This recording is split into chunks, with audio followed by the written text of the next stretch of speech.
కాదు, నిరుద్యోగిత పెరుగుతుంది. తగ్గించాలంటే వయసు తగ్గించాలి. విరమణ వయసు ఏదైతే పెంచిలో 3 ఏళ్ల వయసు దానికి సంబంధించింది.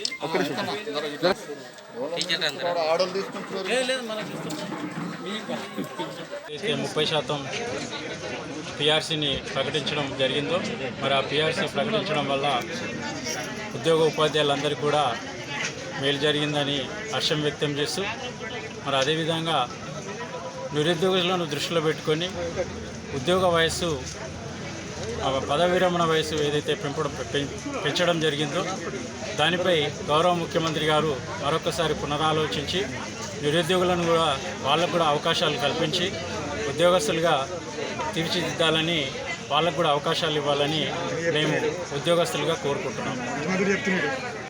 పిఆర్సీ ఏదైతే ఉందో హర్షణీయం, స్వాగతిస్తున్నాం. అట్లాగే పదవీ విరమణ వయసు 58 నుంచి 61 సంవత్సరాలు పెంచడం జరిగింది. ఈ వయసు పదవీ విరమణ వయసు పెంచడం అనేది కొద్దిగా ఇబ్బందికర విషయం. సమాజంలో తెలంగాణలో ముఖ్యంగా నిరుద్యోగులు చాలామంది ఉన్నారు. వాళ్ళని దృష్టిలో పెట్టుకొని ఈ పదవీ విరమణ వయసు పెంచడంను పునరాలోచించి దాన్ని యథావిధిగా కొనసాగిస్తూ నిరుద్యోగులకు ఉపాధ్యాయ అవకాశాలు కల్పిస్తారని ఆశిస్తూ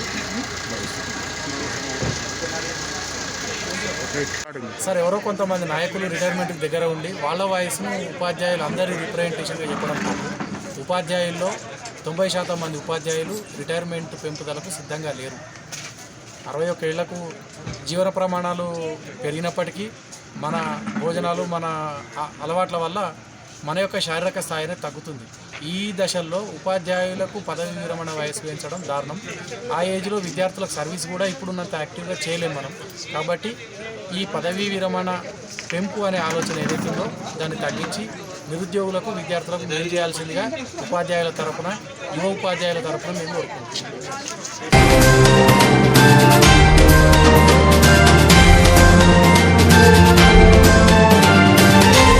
కామారెడ్డి జిల్లా ఎల్లారెడ్డి నియోజకవర్గం నాగిరెడ్డిపేట మండల కేంద్రంలో ఎల్లారెడ్డి ఎమ్మెల్యే జాజల సురేందర్ గారి జన్మదిన వేడుకలు ఘనంగా నిర్వహించారు స్థానిక మండల టీఆర్ఎస్ నాయకులు. ఆయన పుట్టినరోజు సందర్భంగా కేక్ కట్ చేసి మిఠాయిలు పంచారు. రాంప్రతాప్ థియేటర్లో కేక్ కట్ చేస్తున్న Yellareddy market committee chairman Boyini Radha Vittal garu. ఆయన ఆధ్వర్యంలో ఘనంగా పుట్టినరోజు పండుగ జరిగింది. ఈ కార్యక్రమంలో మాజీ market committee chairman Pratap Reddy గారు, తాండూర్ పిఎస్సిఎస్ చైర్మన్ గంగారెడ్డి గారు, ఎంపీటీసీల ఫోరం అధ్యక్షులు శ్రీనివాస్ గారు, పిఎస్సిఎస్ డైరెక్టర్ వంశీ కృష్ణగౌడ్ గారు, ఎల్లారెడ్డి ఏఎంసీ డైరెక్టర్ ఉషమా సంజీవ్ గారు, సర్పంచులు, ఎంపీటీసీలు, టీఆర్ఎస్ నాయకులు ఆంజనేయులు, దుర్గారెడ్డి, కిరణ్, లక్ష్మీకాంతం గారు, కిష్టయ్య, పలువురు టీఆర్ఎస్ ముఖ్య నాయకులు, కార్యకర్తలు, ప్రజలు పాల్గొన్నారు.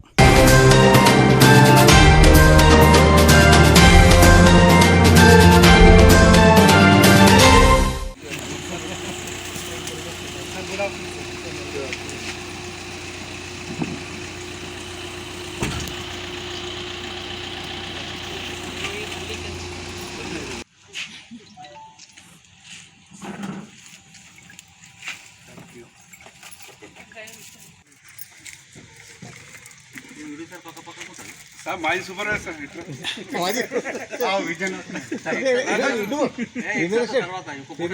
గ్రూప్ ఫోటో, అది పిఎస్సి ఫోటో కదా అది.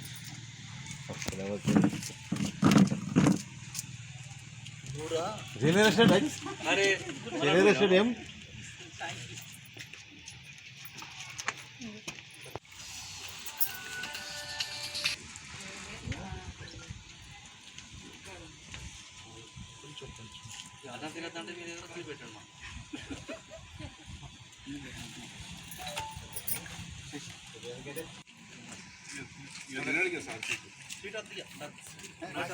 డిఎంహెచ్ఓ మెదక్ జిల్లా. మరి మనం జిల్లా వ్యాప్తంగా 98,000 మందికి ర్యాపిడ్ యాంటిజెన్ టెస్టులు చేయడం జరిగింది. మరి 98,000లో 4,038 మందికి పాజిటివ్ వచ్చిందండి. మరి అందులో ఒక 38 మంది ప్రాణాలు కోల్పోవడం జరిగింది. మరి ఈ మధ్యకాలంలో అయితే ఒక 4 నెలల నుంచి ఎవరు ప్రాణం కోల్పోలేదు. ఫస్ట్లో స్టార్టింగ్లో మనకి ఎప్పుడైతే కోవిడ్ స్టార్ట్ అయిందో ఆ రోజుల్లో మాత్రమే చాలామంది సీరియస్ అయిపోయి కొంతమంది ప్రాణాలు కోల్పోవడం జరిగింది. అందులో 38 మంది మన జిల్లాలో ప్రాణాలు కోల్పోయారు.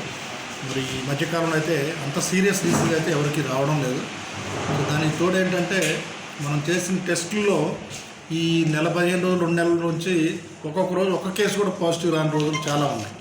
మరి ఈ మధ్య మళ్ళీ మనం సెకండ్ వేవ్ ఎప్పుడైతే మొదలైంది అనుకుంటున్నామో అప్పటి నుంచి 8, 9, 10, 11 కేసులు చొప్పున ఈ మధ్యకాలంలో ఈ 10 రోజుల నుంచి పాజిటివ్ వస్తున్నాయి. మరి ప్రజలందరూ కూడా అప్రమత్తంగా ఉండి పాజిటివ్ రాకుండా ఉండాలి అంటే మనందరం కూడా మాస్కులు ధరించాలా, అదేవిధంగా భౌతిక దూరం పాటించాలా, చేతులు ఎప్పటికప్పుడు శుభ్రంగా హ్యాండ్ వాష్ చేసుకోవాలి. ఇవన్నీ చేసుకున్నట్టయితే తప్పకుండా మనం ఈ కోవిడ్ బారిని పడకుండా బయటపడే అవకాశం ఉంటుంది. మరి వీటన్నిటికీ కూడా తోడు ఏంటంటే ఇమ్యునైజేషన్ అంటే వ్యాక్సినేషన్ అనేది చాలా ఇంపార్టెంట్. ఎందుకంటే మనం వ్యాక్సినేషన్ అనేది కరెక్ట్గా తీసుకున్నట్టయితే ఏ ఒక్కళ్ళు కూడా ప్రాణాలు కోల్పోరు. ఆ విషయాన్ని గ్రహించాలి ప్రజలందరూ కూడా. వ్యాక్సిన్ తీసుకుంటే ప్రాణాలు కోల్పోయే అవకాశం లేనే లేదు అనేటటువంటి విషయం గ్రహించాలి. దానికి తోడు ఏంటంటే ఒకవేళ ఎవరైనా కోవిడ్ బారిన పడ్డా కూడా వ్యాక్సిన్ తీసుకున్న తర్వాత కోవిడ్ బారిన పడ్డా కూడా సీరియస్ డిసీజ్ వచ్చే అవకాశం కూడా లేదు. అంటే సీరియస్ అయ్యే అవకాశం లేదు, ఇంకొక వైపు ప్రాణాలు కోల్పోయే అవకాశం లేదు. కాబట్టి ప్రజలందరూ కూడా ముందుకు వచ్చి వ్యాక్సినేషన్ తీసుకోవాలని చెప్పేసి ప్రజలందరూ కూడా అభ్యర్థిస్తున్నా. ఎందుకంటే ప్రభుత్వం ఉచితంగా ఇస్తుంది వ్యాక్సిన్. మన దగ్గర ఇప్పుడు 14 సెంటర్స్లో స్టార్ట్ చేశాము. ఈ 14 సెంటర్స్లో కూడా ఉచితంగా మనం వ్యాక్సినేషన్ ఇస్తున్నాం. అంటే దాదాపుగా 1400 మంది రోజు తీసుకునే అవకాశం ఉంది. కాబట్టి మీరందరూ ముందుకు వచ్చినట్టయితే ఇంకా అవసరమైతే టెస్టులు కానీ లేకపోతే ఈ వ్యాక్సినేషన్ సెంటర్స్ కానీ పెంచడానికి కూడా మేము ప్రయత్నిస్తున్నాం. మరి ఇప్పటివరకు ఒక 16,000 చిల్లర మనం ఇప్పటివరకు ఇవ్వడం జరిగింది వ్యాక్సినేషన్. మరి ఇది కంటిన్యూ అయితే డెఫినెట్గా వచ్చే ఒక నెల రోజులు 2 నెలల లోపల అంటే ఇట్లా పెంచుకుంటూ పోతున్నాం కాబట్టి అన్ని సెంటర్స్లో కూడా స్టార్ట్ చేస్తాం కాబట్టి ఒక 70-80 ఏళ్ళ వరకు మనం ఒక 2 నెలల్లో వేయాలనేది ఇంకా లక్ష్యంగా పెట్టుకున్నాం. అంటే ఇప్పుడు ప్రభుత్వం 45 ఏళ్ళ నుంచి 59 సంవత్సరాలు ఉన్న వాళ్ళకి ఏదన్నా దీర్ఘకాలిక వ్యాధులు అంటే కోమార్బిడిటీస్ ఉన్నట్టయితే వాళ్ళకి వేయమని చెప్పారు. వాళ్ళందరికీ కూడా వేస్తున్నాం. 60 ఏళ్ళు దాటిన వాళ్ళందరికీ కూడా ఉచితంగా వేసేస్తున్నాం. ఇక రేపు ఫస్ట్ నుంచి 45 ఏళ్ళు దాటిన వాళ్ళు కూడా ఎలాంటి వ్యాధులు లేకపోయినా కూడా వాళ్ళకు కూడా వేయమన్నారు. కాబట్టి 45 ఏళ్ళు దాటినటువంటి ప్రతి పౌరుడికి వేయడానికి మేము ముందుకు వస్తున్నాం. మరి మీరందరూ కూడా ప్రజలు అప్రమత్తమై ముందుకు వచ్చి వేసుకున్నట్టయితే తప్పకుండా మన జిల్లా నుంచి రాష్ట్రం నుంచి కూడా మనం ఈ కోవిడ్ని మనం పారద్రోలే అవకాశం ఉంటుంది.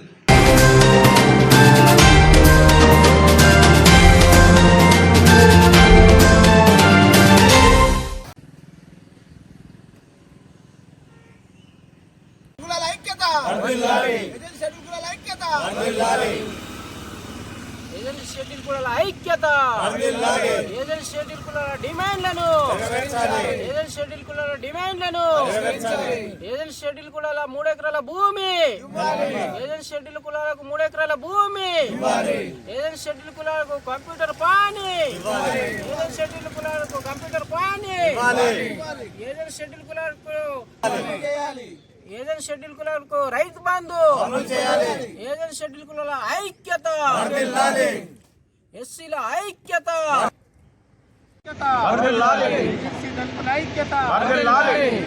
సమస్యలను పరిష్కరించాలి. ఈరోజు ఏజెన్సీ షెడ్యూల్డ్ కులాల జాయింట్ యాక్షన్ కమిటీ ఆధ్వర్యంలో రిలే నిరాహార దీక్షలు చేయడం 11వ రోజు. మరి ఆదిలాబాద్లో అక్కడ కూడా జిల్లా కలెక్టరేట్ ముందు రిలే నిరాహార దీక్షలు చేయడం 18వ రోజు.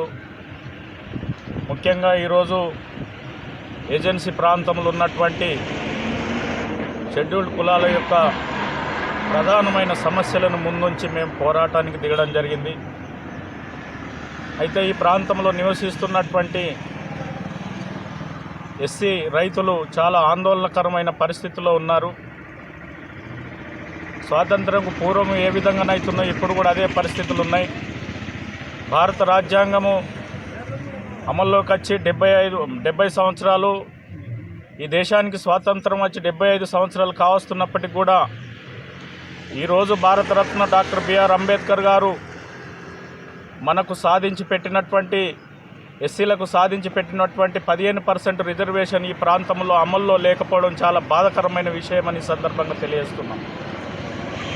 ముఖ్యంగా ఈ ప్రాంతంలో గత తాతలు తరాల నుంచి సాగు చేస్తున్నటువంటి భూములకు మా ముత్తాతలు తాతలు తండ్రులు అందరూ ఇక్కడే పుట్టి ఇక్కడే మరణిస్తున్నారు. కానీ మేము సాగు చేస్తున్నటువంటి భూములకు ఇప్పటికీ ఆన్లైన్ పహనీలు లేవు, పట్టాలు లేవు. వాటికి పహనీలు, ఆన్లైన్ పహనీలు, పట్టాలు ఇచ్చి రైతు బంధు పథకం అమలు చేయాల్సిందిగా ఈ సందర్భంగా మేము విజ్ఞప్తి చేస్తున్నాం. అదేవిధంగా ఈ ప్రాంతంలో నివసిస్తున్నటువంటి మాకు విద్యా రంగంలో కానీ, ఉద్యోగ రంగంలో కానీ, రాజకీయ రంగాల్లో కానీ 15% రిజర్వేషన్ లేకపోవడము చాలా బాధాకరమైన విషయం. ముఖ్యంగా ఈ ప్రాంతంలో అనేక విద్యా సంస్థలు ఉన్నప్పటికీ కూడా ఆ విద్యా సంస్థల్లో మాకు 15% రిజర్వేషన్ లేకపోవడం, అదేవిధంగా ఈ ప్రాంతంలో అనేక ఉద్యోగాలు భర్తీ చేస్తున్నప్పటికీ ఆశా వర్కర్ నుంచి కింద అటెండర్ నుంచి ఉన్నత స్థాయి ఉద్యోగి వరకు మాకు ఈ ప్రాంతంలో 15% రిజర్వేషన్ లేకపోవడం, అదేవిధంగా రాజకీయ రంగాల్లో చూసినట్టయితే మొన్నటికి మొన్న గ్రామ పంచాయతీ అదేవిధంగా స్థానిక సంస్థలైనటువంటి ఎంపీటీసీ జడ్పీటీసీ ఎన్నికల్లో మరి అప్పుడు 15% రిజర్వేషన్ తీసేయడం చాలా బాధాకరమైన అంశం. ముఖ్యంగా అప్పుడు రిజర్వేషన్లు ఏ విధంగా చేసిండ్రైతే గ్రామ పంచాయతీలో 50% జనరలైజ్ చేసిండ్రు, 50% ట్రైబల్కి ఇవ్వడం జరిగింది. అయితే ఆ 50% జనరల్లో మా 15% రిజర్వేషన్ ఎటుపోయిందని సందర్భంగా మేము మనవి చేస్తూ ఉన్నాం. ముఖ్యంగా వీటన్ని డిమాండ్లు, అదేవిధంగా ఈ రాష్ట్ర ప్రభుత్వము మరి ఎస్సీలకు ఇచ్చినటువంటి వాగ్దానాలు గతంలో 7 సంవత్సరాల క్రితం రాష్ట్ర ముఖ్యమంత్రి గారు దళితులకు అనేక వాగ్దానాలు చేయడం జరిగింది.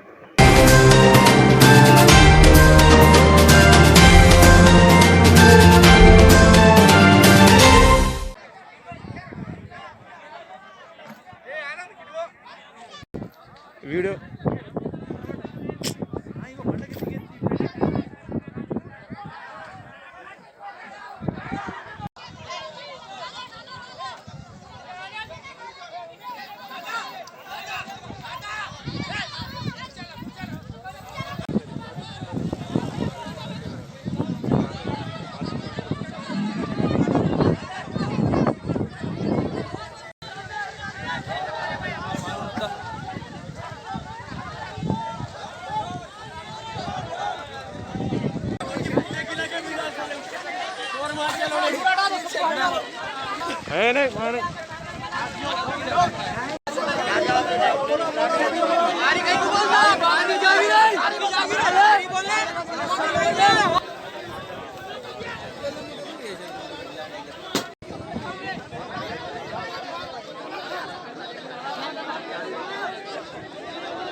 बात करना दो। अरे रुको रे, बात करो साहब, बात करो।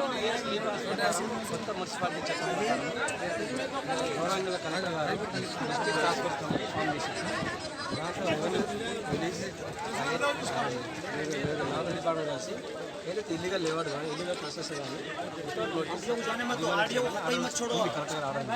దాని ప్రకారం మేము మూడోసారి బహింసా ఖానాపూర్ నిర్మల్ दो MRO साहब, अर्बन रूरल SI साहब, रमेश साहब सब आके पुलिस वालों के साथ 50 पुलिस वालों के साथ यहाँ पर आके इलीगल तरीके से डिस्ट्रक्शन करे।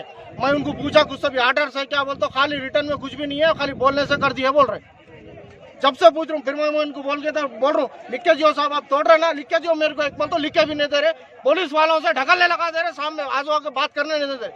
ये इनकी बाप कहीं जागीर है क्या? हाँ, कल मेरा घर रहता, घर के अंदर आ जाता, कलेक्टर खाली तोड़ दो बोल तो तोड़ देते क्या साहब? ये क्या तरीका है क्या? हम क्या कांग्रेस TRS के जैसे पॉलिटिकल ये कर रहे इसमें? उन्होंने गाजिलपेट आए और जो इलीगल लेआउट से बोल के आके पुराने लेआउटों के फतरे निकाल दिए। पुराने लेआउटों के फतरे निकाल कर वहाँ के एरिया के काउंसलर इमरानुल्लाह है, इमरानुल्लाह को भी आने नहीं दिए। ये क्यों कर रहे बोलते हो? नहीं ये इलीगल लेआउट है, सब इनके डॉक्यूमेंट्स है। इनके डॉक्यूमेंट्स है देखिए। अब उसको LRS भी बंदी ऑलरेडी। अब देखिए LRS को अप्लाई करे, देखिए तो वो कुछ भी नहीं मालूम हमको। कलेक्टर साहब ऑर्डर दिए, हम तोड़ दे रहे। फिर क्या है साहब, ये सर्वे नंबर का कुछ है क्या आपके पास? कुछ बताइए, कुछ दस्तावेज है क्या? कुछ ऑर्डर दिए क्या? कोई तो ऑर्डर दिए, ऑर्डर कॉपी है तो बताइए। कोई सर्कुलर है, कोई GO है, ये फला सर्वे नंबर को तोड़ देना बोल कोई है चीज़ तो आप बताइए। वो तो हम किसी से सुनने वाले नहीं है, हम किसी के नहीं सुनते। हमारा काम तोड़ना है, हमको ऊपर से ऑर्डर है, कलेक्टर साहब तोड़ दो बोले, हम तोड़ देते। अरे कैसा तोड़ते साहब? ऑलरेडी रजिस्ट्रेशन होके है प्लाट, उसको LRS को बने, कैसा तोड़ते आप? बोलते नहीं हमको तोड़ दो बोले कलेक्टर साहब। अरे कुछ तो भी दिए होंगे ना ऑर्डर, कलेक्टर साहब दिए तोड़ो बोल के। नहीं कुछ भी नहीं दिया, हम तोड़ देते बोल के। जबरदस्ती ये पूरे जितने भी पिलाटा हैं तो पिलाटा को पूरे फतरे और तुम्हारे उसके जो वाल से पूरे तोड़ दिए। ये गैर ज़रूरी है, ये वांटेडली ऐसा कर रहे। ये एक इमरान अल्लाह के ऊपर वांटेडली ऐसा करना बोल के कर रहे। और ख़ास तौर पर मैं कलेक्टर साहब से गुजारिश कर रहा हूँ कि जैसे फतरे थे वैसा करके दीजिए। आवाम के प्लाट से ये कोई वेंचर नहीं होता, ये आवाम के प्लाट है, पब्लिक के प्लाट से उनका नुकसान पहुँचा है, उनका नुकसान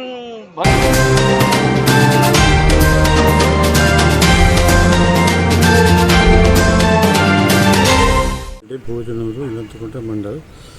తర్వాత నేను 78లో 600 మంది ఎలక్ట్రికల్ ఇంజనీర్ ఉద్యోగం చేయడానికి కీలక పాత్ర పోషించాను.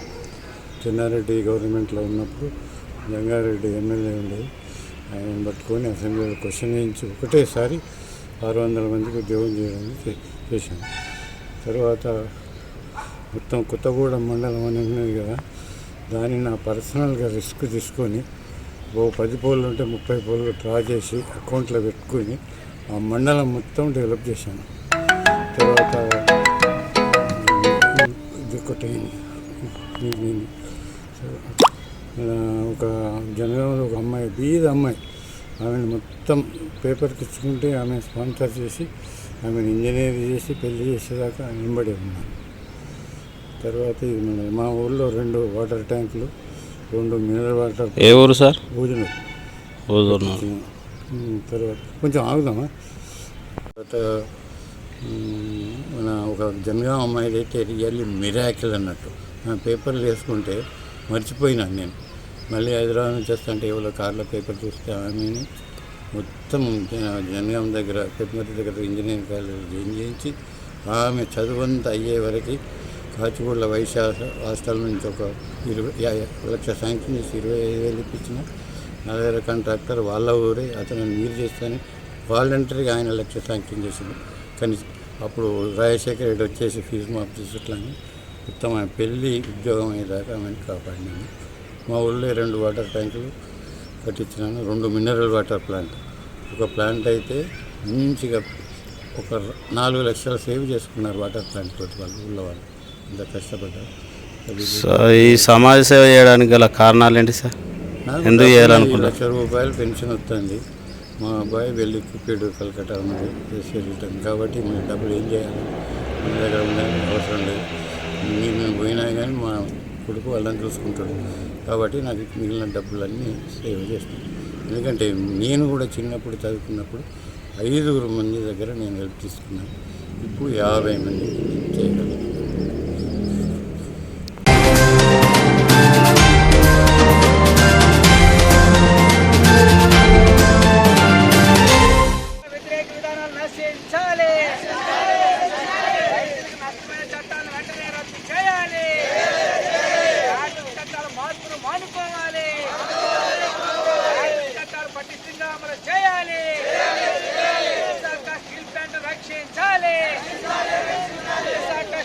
ప్రభుత్వ నిర్వహణ చేయాలి.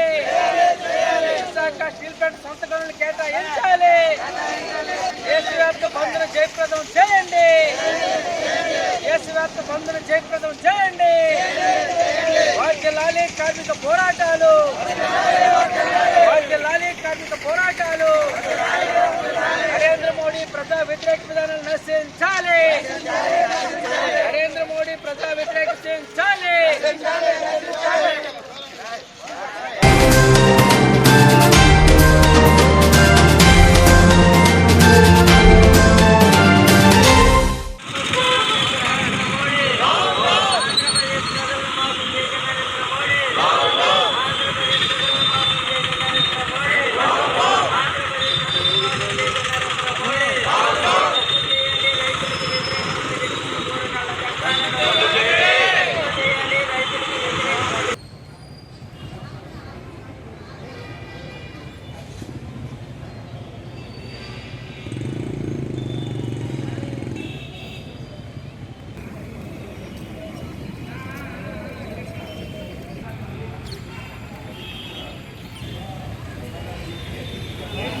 యూనియన్ జిందాబాద్ నేషనల్ మజ్దూర్ యూనియన్ కార్మిక ఐక్యత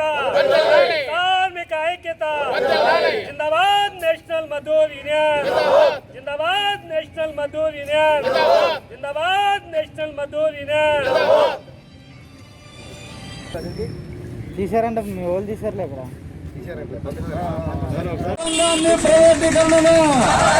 ప్రభుత్వ రంగాన్ని ప్రైవేటీకరణను తగ్గించాలి. పెట్రోల్ డీజిల్ గ్యాస్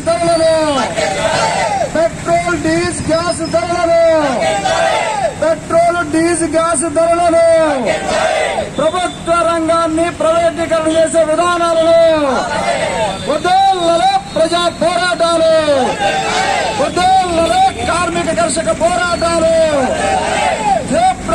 రైతులు మొరబెడుతూ 4 నెలల నుంచి ఢిల్లీ చుట్టుపక్కల నిరసన తెలియజేస్తున్నారు.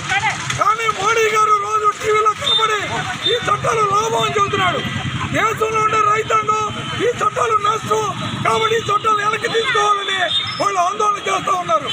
మన రాష్ట్రానికి సంబంధించి వచ్చేటప్పుడు మన రాష్ట్రంలో విభజన హామీలు అమలు చేయలేదు.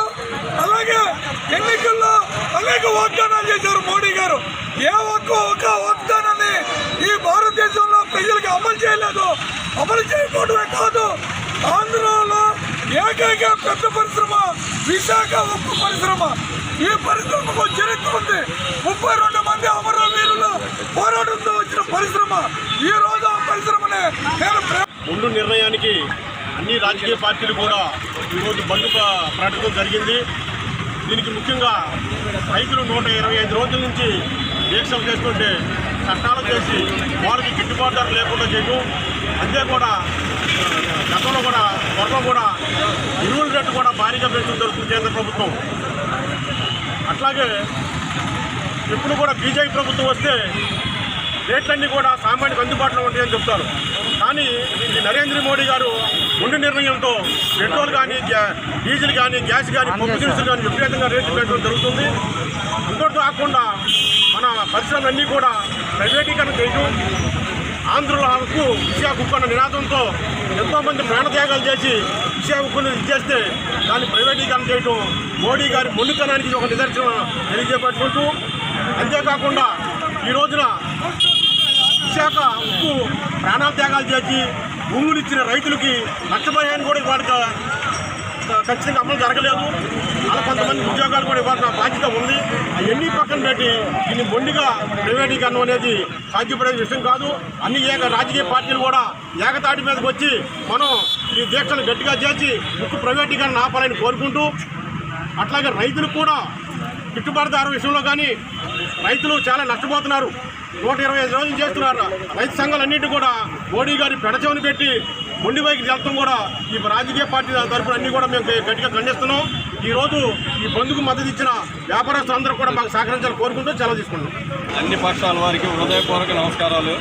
మీరందరూ ఈ రకంగా రైతు ఉద్యమానికి, విశాఖ ఉక్కు ఉద్యమానికి పాల్గొని జయప్రదం ముందు చేయాలని కోరుకుంటూ ముగిస్తున్నాం. 11 ట్రేడ్ యూనియన్లు పిలుపునిచ్చి గత 124 రోజులుగా మన దేశ రాజధానిలో 3 నల్ల చట్టాలను రద్దు చేయాలని రైతులు అక్కడ ఆందోళన చేస్తుంటే కేంద్రంలో నరేంద్ర మోదీ వచ్చే సంఘం వారు ఆధ్వర్యంలో దాదాపు ఆ సంఘం కింద దేశవ్యాప్తంగా 500 రైతు సంఘాలు, 500 పైచిలకు రైతు సంఘాలు ఉన్నాయి. వారి ఆధ్వర్యంలో కేంద్ర ప్రభుత్వం అత్యంత దారుణంగా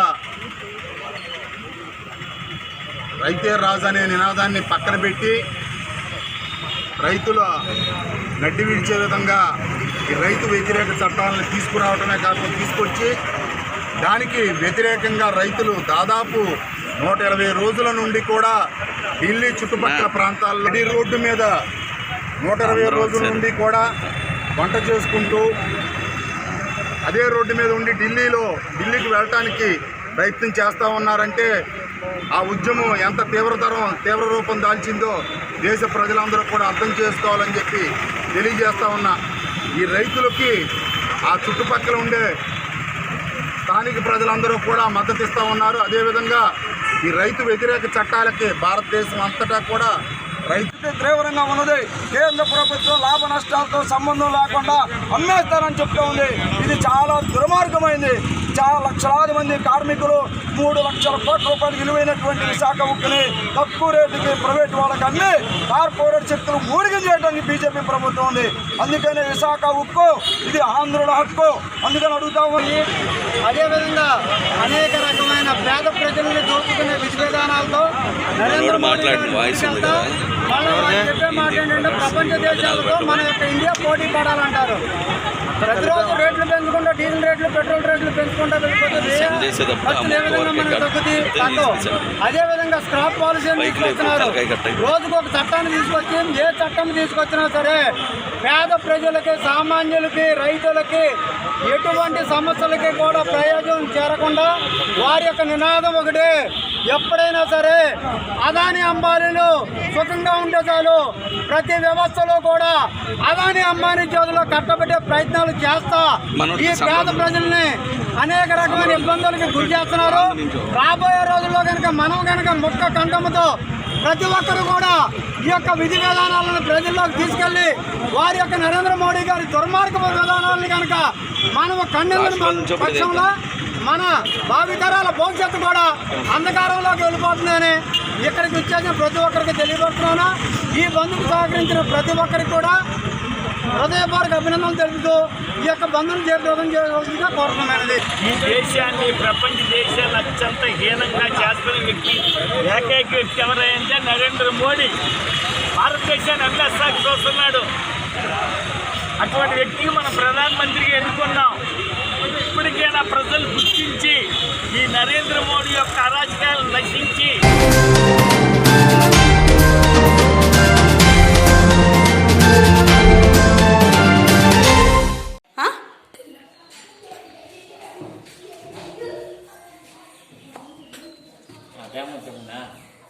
ఇది ఓకే అవుతుందా? తీస్తాంలేండి. ఓకే అట్లే తీస్తాంలేండి. మందు బాటలు కూడా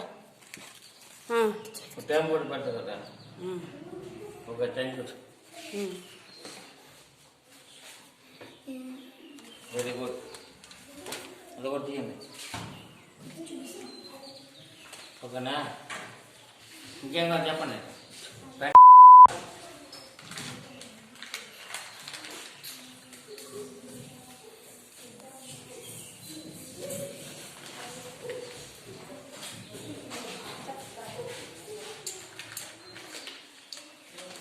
అంతే అట్లే. స్కూల్లో పిల్లలు డ్రై వేసుకురాకపోతే మొత్తం గుడ్లంతా ఇప్పేస్తారా? మొత్తం గుడ్లంతా ఇప్పేస్తారా? స్కూల్లో చిన్నపిల్లలు డ్రై వేసుకురాలేదంటే మొత్తం గుడ్లన్నీ ఇప్పేస్తావా? అట్లే చేయండి. డ్యూటీ టైంలో మందు తాగేసి వచ్చి అందరిని కొట్టేస్తావా? చిన్నపిల్లలను కూడా అందరినీ తల్లిదండ్రులు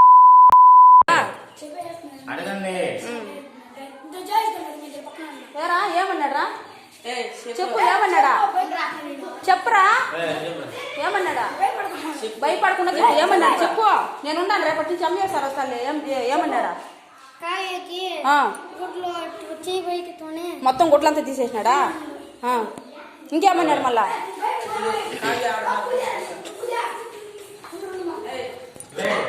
వాళ్ళ కొడుకుల్ని అన్నారు. అది అట్టని చెప్పున్నారు. జ్యోతిషంతో చెప్తే వీళ్ళకి చెప్పున్నారు. అందుకని వీళ్ళు బయట ఆడుకుంటా అంటే కూడా అటు చెప్పి సార్ తరిమేసినాడు వీళ్ళని. మళ్ళీ కాసేపు ఉంటే అందరు చేత డిక్టేషన్ పెట్టినాడు. రాసేస్తే అందరు ఎవరికి రాలేదు వాళ్ళని సార్ పక్కన కూర్చోబెట్టుకొని అవి కొన్ని గోడ తాగినాడు. మళ్ళీ కాసేపు ఉంటే అదంతా వీడు గోడ కాడ కూర్చోంటే జుట్టు పట్టుకొని గోడ కాడ కూర్చున్నాడు. ఫ్రిక్సీలు గుచ్చుకునేసిందని ఏడ్చినాడు. మళ్ళీ కాసేపు ఉండి సుఖాసి అక్క వీళ్ళు చెప్పలేదని సార్ కొట్టినాడు. ముందు తాగేసుకుంటే అన్నాడు. మళ్ళీ మా అమ్మ వచ్చింది. డైలీ యాడికి తెచ్చుకుని తాగుతాడు మందు? స్కూల్లోనే తెచ్చి పెట్టుకుంటాడా? సుఖాసిని అక్క చెప్పలేదని కొట్టేసినాడు సారు. సరే ఉండు నువ్వు చెప్పు. వచ్చేప్పుడు కూడా ఆడుతున్నాడు, తిన్నాడు, ఆడుతున్నాడు. ఏం షాపులు మీరు వచ్చేది? మళ్ళీ మీరికేమి టైం లేదా చూడటం లేదా ఈరోజు 4 చెప్పాడు చెప్పాడు.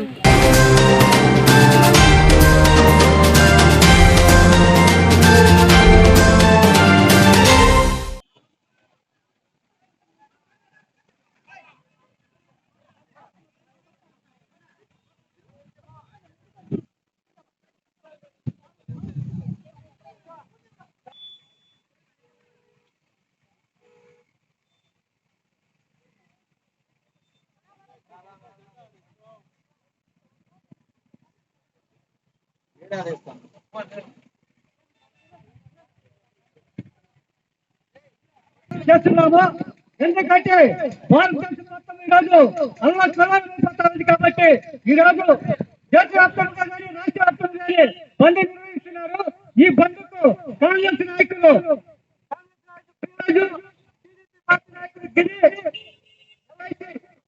ఎల్ఐసి ఆఫీసర్ ఎల్ఐసి ఉద్యోగస్తులు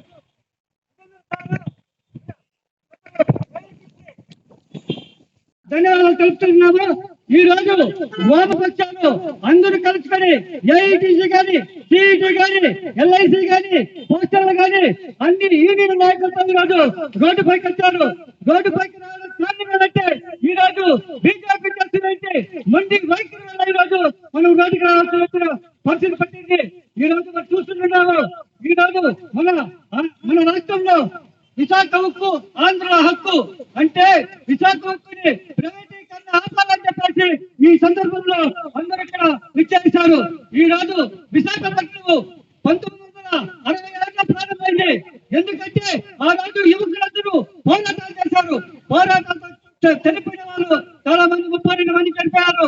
దాంతో పాటు 1972లో దాన్ని శంకుస్థాపన చేశారు. 92లో దాన్ని ఫ్యాక్టరీ ప్రారంభించారు. ప్రారంభించినప్పుడు 5 కోట్ల రూపాయలు ఇచ్చిన కేంద్ర ప్రభుత్వం. ఎందుకంటే 5 కోట్ల రూపాయలు 7 కోట్ల రూపాయల ఆదాయం ఉంది. కానీ ఆదాయం ఉన్నా కదా దాన్ని ప్రైవేటీకరణ చేయాలని చెప్పేసి ఈ రాష్ట్ర ప్రభుత్వము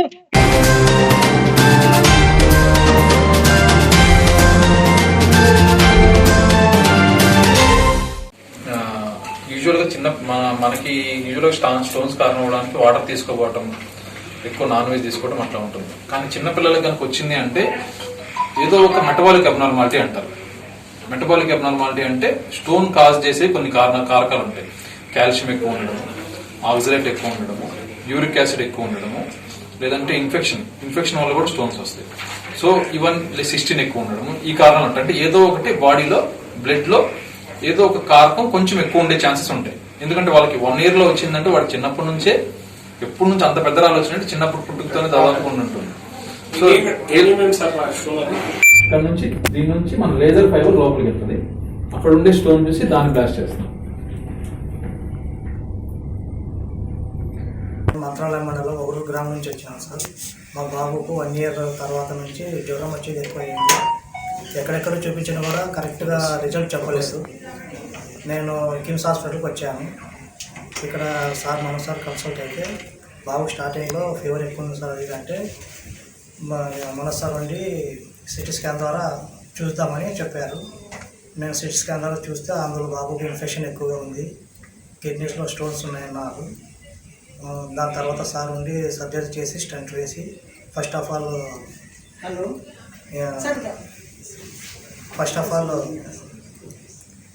మొత్తం తీసేసినారు. తర్వాత మళ్ళీ ఒక 1 month తర్వాత రండి అన్నారు. అప్పుడు మళ్ళీ ఏమన్నా ఇన్ఫెక్షన్ ఎక్కువగా ఉంటే వద్దు, ఇంకా లేకుంటే కొద్ది రోజులు చూద్దామన్నారు. ఆ విధంగా నేను 1 month తర్వాత వచ్చాను. సార్ మళ్ళీ చూసి ఇప్పుడు బాబుకు బాగుంది, సర్జరీ చేద్దామని చెప్పినందువల్ల నేను సర్జరీకి ముందుకు వెళ్ళాను. సర్జరీ ద్వారా బాబుకి ఇప్పుడు హెల్త్ బాగుంది, ఆరోగ్యంగా తిరుగుతున్నాడు, బాగా తింటున్నాడు. మీ బాబు ఎన్ని రోజులు అయిన సమస్యతో బాధపడబట్టి? 6 months నుంచి బాధపడినాను. Doctor Manoj Kumar, consultant urologist, andrologist, laparoscopic and transplant surgeon. So specialised in laser surgeries and endoscopic surgeries. So మన దగ్గరికి I'm working in KIMS hospitals Kurnool. So మన దగ్గరికి 1.5 month బ్యాక్ అలీ అక్మల్ అనే బాబు, 1.5 సంవత్సరాల బాబు మన దగ్గరికి వచ్చాడు with fever and pain abdomen. So ఈ ఒకసారి మనం ఇన్వెస్టిగేషన్స్ చేసిన తర్వాత అల్ట్రాసౌండ్ సిటీ స్కాన్ చేసిన తర్వాత కుడివైపు కిడ్నీలో మల్టిపుల్ స్టోన్స్ ఉన్నట్టు తెలిసాయి. సెంటీమీటర్ పైన ఉన్న స్టోన్స్ 3 స్టోన్స్ కిడ్నీ లోపల ఉన్నాయని తెలిసాయి. దాంతోపాటు కుడివైపు కిడ్నీకి స్టోన్ అడ్డుపడటం వల్ల కిడ్నీ అంతా వాచిపోవడము, దాంతోపాటు ఇన్ఫెక్షన్ ఉండడము మనం గుర్తించాం. సో బాగా ఎక్కువ ఇన్ఫెక్షన్ ఉండటం వల్ల అప్పటికప్పుడు ఆ ఇన్ఫెక్షన్ తొలగించడానికి మనం ఆ కిడ్నీ లోపలికి స్టంట్ వేసాం. Hello everyone, I'm doctor Nachiket, consultant anaesthesiologist here. నేను ఇక్కడ ఆల్మోస్ట్ 2 years నుంచి వర్క్ చేస్తున్నాము. ఇది previously it was a KIMS Rainbow ఉన్నప్పటి నుంచి లైక్ వీ హ్యావ్ స్టార్టెడ్.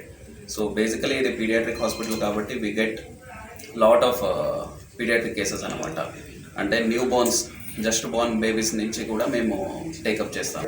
తన పేషెంట్ ఫస్ట్ 6 months నుంచి బాధపడుతున్నప్పుడు అన్ని హాస్పిటల్స్ తిరిగినప్పుడు అప్పుడు వాళ్ళకి ఇబ్బంది అనేది తెలియలేదు. బాగా బయటి వరకే జ్వరం కానీ ఇవి పడుకోవడం ఇదంతా ఎక్కువ ఇబ్బంది ఉంటుంది. మన దగ్గరికి వచ్చినాక మనము ప్రాబ్లం ఏందనేది గుర్తించాం.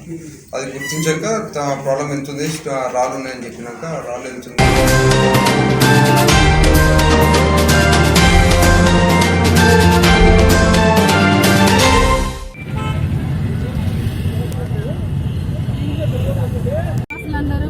చాలా సంవత్సరాలుగా ఎదురు చూస్తున్న శుభదినము.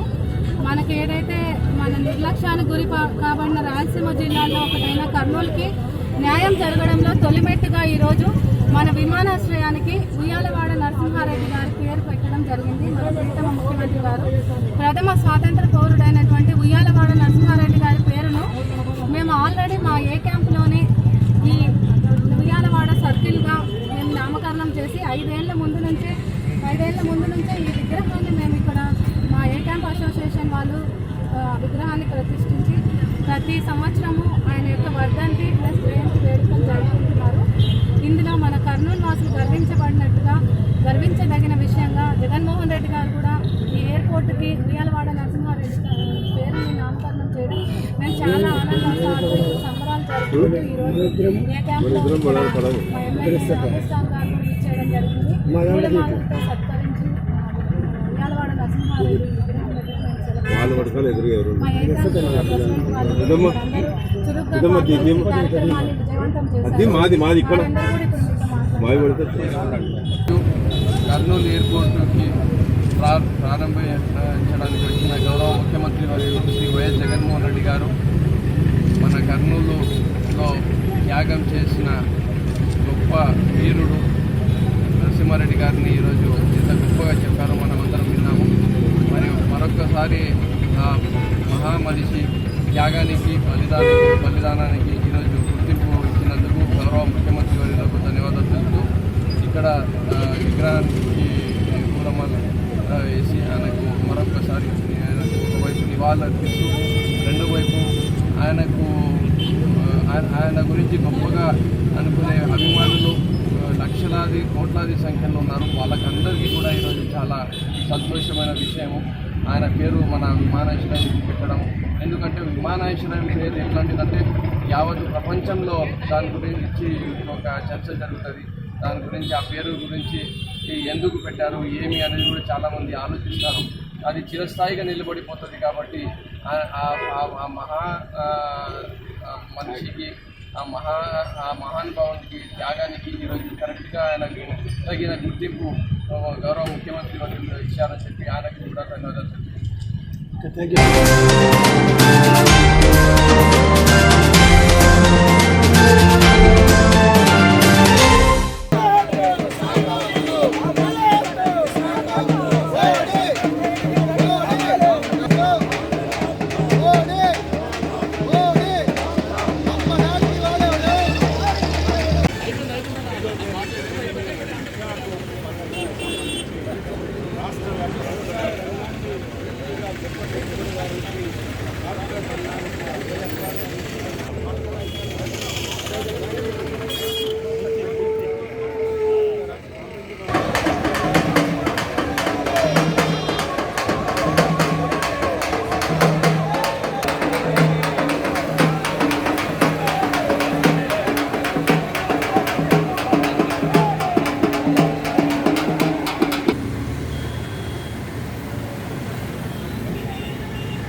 గేట్లు మూసేయండి.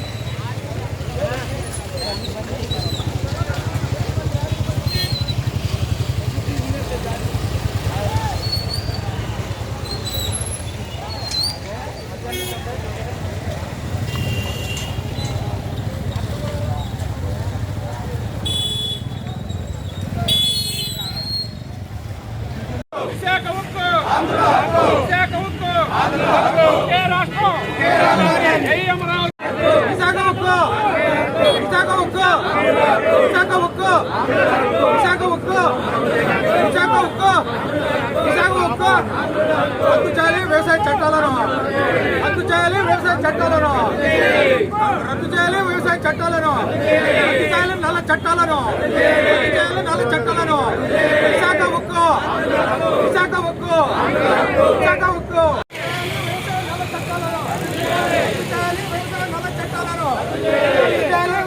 చట్టాలను విశాఖ ఉక్కు విశాఖ ఉక్కు విశాఖ ఉక్కు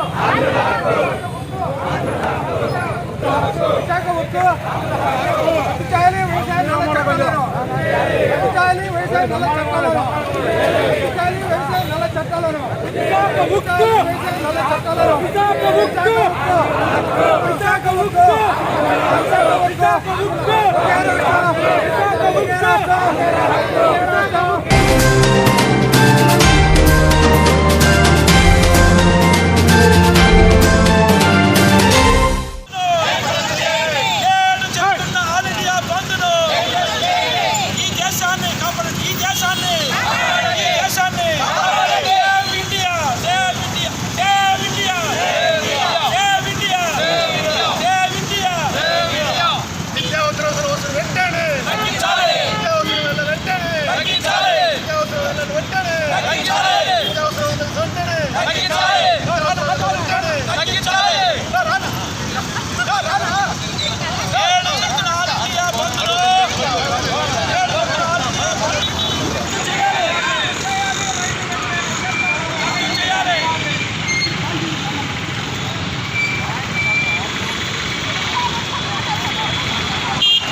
ఈరోజు విశాఖ ఉక్కు ఆందోళన సుమారు 100 మంది ప్రాణత్యాగాలతో ఈరోజు విశాఖ ఉక్కు రావడం కూడా జరిగింది.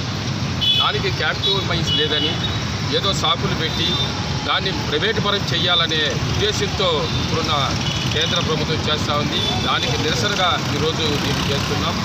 అదేవిధంగా మరి ప్రతి వస్తువులు కూడా మరి పెట్రోల్ కానీ, డీజిల్ కానీ, గ్యాస్ కానీ కేంద్ర ప్రభుత్వ ఆధీనంలో ఉన్న వస్తువులన్నీ కూడా సామాన్యులకు అందుబాటులో లేకుండా ఈరోజు పెంచడంతో ఈరోజు ఈ బంద్ చేయడం కూడా జరుగుతూ ఉంది. ఒకటేమో విశాఖ ఉక్కుది, అదేవిధంగా రెండవది మన రైతు వ్యతిరేకత. రైతు వ్యతిరేక చట్టాలు చేస్తూ ఉంటే దానిపైన ఈరోజు ఈ బంద్ చేయడం కూడా 2 ప్రధాన కారణాలతో చేస్తున్నారు. ఈరోజు కార్మిక చట్టాలు కూడా మరి వ్యతిరేకంగా మరి కార్మికులకు వ్యతిరేకంగా చేస్తూ ఉంటే దానికి నిరసనగా ఈరోజు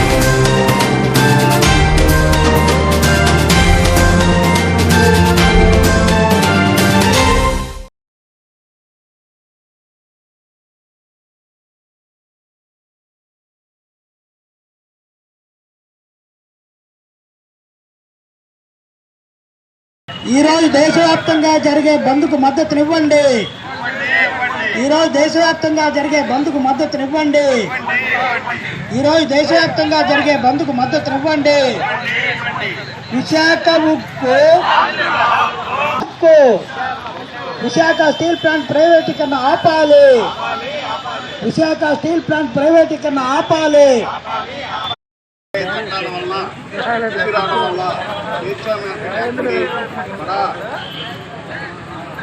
సంస్థలు ప్రైవేట్ సంస్థలు రావడం వల్ల రైతులకు లబ్ధి పొందుతుందని గిట్టుబాటు ధరలు వస్తాయని ప్రచారం చేస్తూ ఉంది.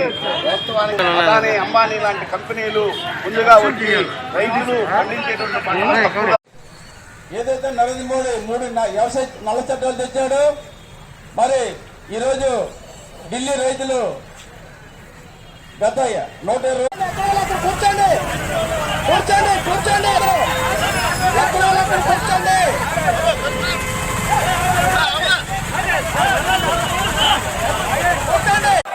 ఖబర్దార్ మోడీ, ఖబర్దార్ మోడీ. నరేంద్ర మోడీ తెచ్చి 3 నల్ల చట్టాలు వెంటనే రద్దు చేయాలి. నరేంద్ర మోడీ తెచ్చి 3 నల్ల చట్టాలు వెంటనే రద్దు చేయాలి.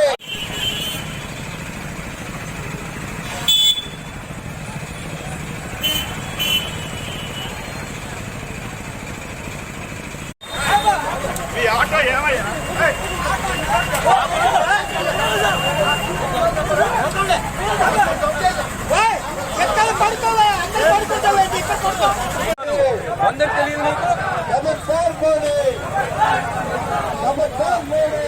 ఒక రోజుకి